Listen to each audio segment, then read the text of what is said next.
everyone. Welcome back inside Centura Health Training Center for another episode of Broncos Now.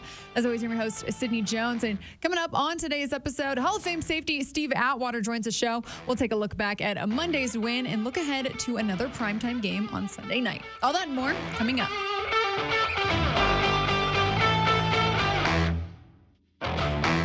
Joining me here inside the Broncos podcast studio for today's episode of Broncos Now is Hall of Fame safety Steve Atwater. Steve, how you doing? Thanks for joining me today. Doing much better now, Sid. I know. Much better now. You're doing great. Thanks for having me on. Of course. 3 straight wins for the Denver Broncos and wins over the Chiefs, now the Bills, Steve. Yes. I mean, they're the real deal. Watch out, world. The Broncos are coming. Yeah, we're beating some quality teams in some primetime games, and the guys, they're just stepping up to the plate. And even after this next Sunday night game, we still got to bring the same intensity to every game that we play going forward. 100%. The cat's out of the box. Is that a saying? Yeah, cat's out of the bag. Cat's out of the bag. There Yeah. we go. That's right. Close enough, Steve. Cat's out of the bag. We know what you guys can do. Right. So now you got to be consistent and continue to do it for the rest of the season. Yeah, absolutely. And Steve, looking back at this last game on Monday night versus the Bills, I want to talk about the defense first. Another great game by them, 4 takeaways. The Broncos now have 2 straight games with this defense having 4 takeaways, and that's the first time since, I believe, the end of the 1991 season and 1992 season. No way. Yeah. Wow, that's an amazing feat. And yeah. the guys, they've been flying around, and it's not surprising, though, because the more people you get around the ball, the more chances you have of not only causing those turnovers, but also recovering the turnovers. We've had some turnovers in the past, but that's true. We weren't recovering them. Yeah. That last year. Yeah. Right. Yeah. And they're around the ball, they're recovering them, and got more guys there, and it's a beautiful thing. And I'm just so happy for the guys. Yeah. Yeah, Steve, we heard on Tuesday after the game, head coach Sean Payton, he talked about, the turnover margin and, how that's really contributed to the success of this team. We saw that again versus the Bills on Monday night. I mean, it was a critical part of this team winning the game. Yeah, I mean, if the defense doesn't cause turnovers, then it's going to be a long game. Because, if the opposing team's offense can just hold the ball, have sustained drives down the field, and even if they don't score, they're just taking up more time. Right. When defense can get off the field, get the ball back to their offense thrives on that. And I think defenses thrive on getting off the field quickly and being on the sideline watching the offense do their thing. For sure. Yeah, Steve, now looking at the Broncos offense, what did you like from Russell Wilson and company on Monday night? Well, it was just an efficient ball game. Yeah. And I thought Russ did a great job of protecting the ball. He didn't throw any unnecessary passes. And I like that he's doing that instead of either throwing it away or, taking a chance. Right. He's running for 3-4 yards. And it doesn't seem like much in the beginning.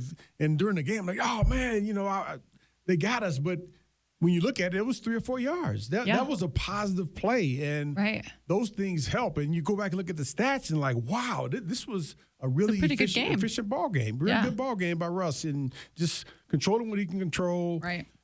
Throwing the ball to the receivers when they were open, and that one past the Cortland Sutton. That was an amazing throw. I don't know how he was able to amazing thread throw, the needle like that. Yeah, and amazing catch. Amazing catch. Gosh, too. I have no idea how Cortland was able to keep his toes in. Yeah. I mean, even if you practice that, to actually do it, it's a whole nother thing, especially on that stage. And my hat's off to both of those guys. They did an amazing job of making a big time play in a big time situation. Well, Fourth down play. Fourth down, fourth and 2. Yes. Incredible. Steve, I want to continue our player focus here, where we have you select one guy that you want to highlight. So, who's one guy that really just stood out to you from this Monday night game? Oh man, well, right from the first series of plays, Quinn Miners. Yeah. And he hasn't been talked about much. I've been a big Quinn Miners fan all along, but he's just a different type of offensive lineman. He's the type of offensive lineman that I hated to play against. Right. Because not only is he going to do his job against the offensive lineman, the big offensive line, he's dominating the offensive lineman.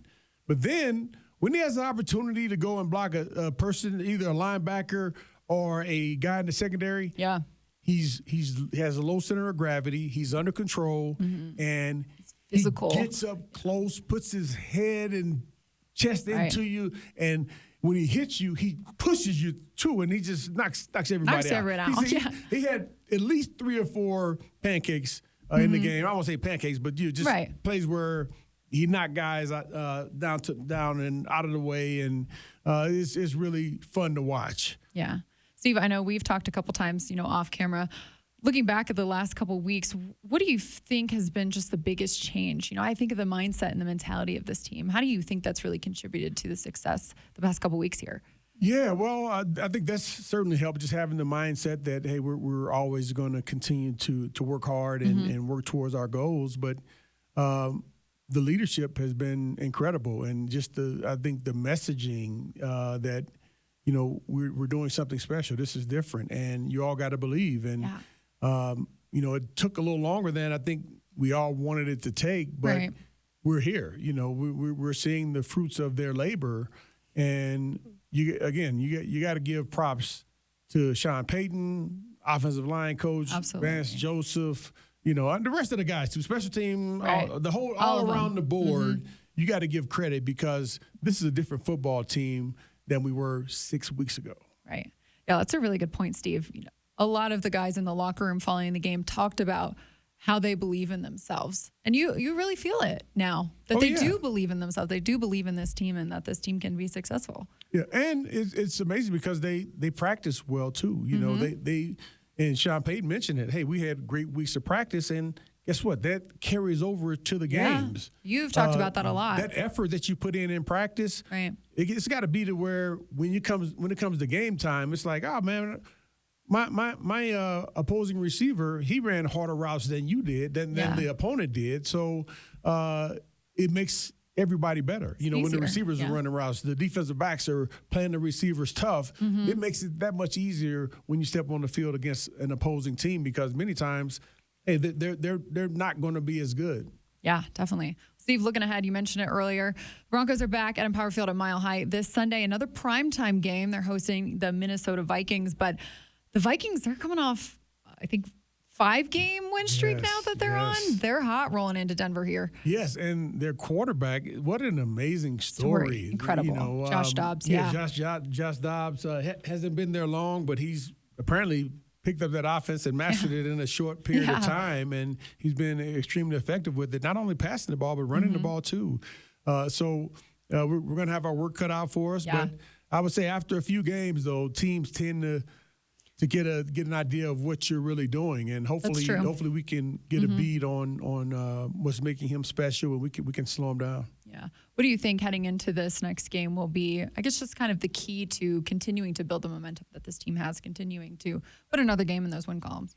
I would say continue to practice well, continue to put in that work in practice, have the right mindset, continue to believe in one another, keep showing up. And whatever you're doing to stay healthy, keep doing that, because that's been a big part of it as well. We've been really healthy this year, especially at the offensive line. At the offensive line, I don't think we've had this many consecutive games in several years here where the offensive line has been healthy and available. That's a good point. We got to keep doing what we're doing, and it's a beautiful thing. And I know Broncos country has been waiting for this, and man, Broncos country is happy, excited, and ready for more. Yeah. Well, Steve, finish it off here. In other news, safety Kareem Jackson, he was activated back from the reserve suspended list, obviously because he had that 2-game suspension. So what do you think it's just going to mean to have him, back in the secondary? Man, to have him back with the way that everything is going, I can imagine how difficult it was for him to watch the guys play those big games and play well without him. But he's back now, and he's going to be a big part of it as well. I have so much respect for Kareem Jackson and his style of play, and I'm hoping that the refs will take it easy on him, and he hopefully he's made some adjustments in his game to where he won't get those penalties. But Kareem Jackson, he's a physical ball player, and you can't change that about him. So I'm looking forward to seeing him back. He's going to be a big shot in the arm for the guys. Just emotionally, they know that they got one of their leaders, one of their captains back. Yeah. Well, Steve, appreciate you joining the show today. Thank you, Sid. Awesome. We got to keep it rolling. I know, we do. Always a pleasure to have you on, Steve. All right. Thanks, Sid. Plus, let's take a look at today's injury report. This is just an estimation, as the Broncos did not have practice today.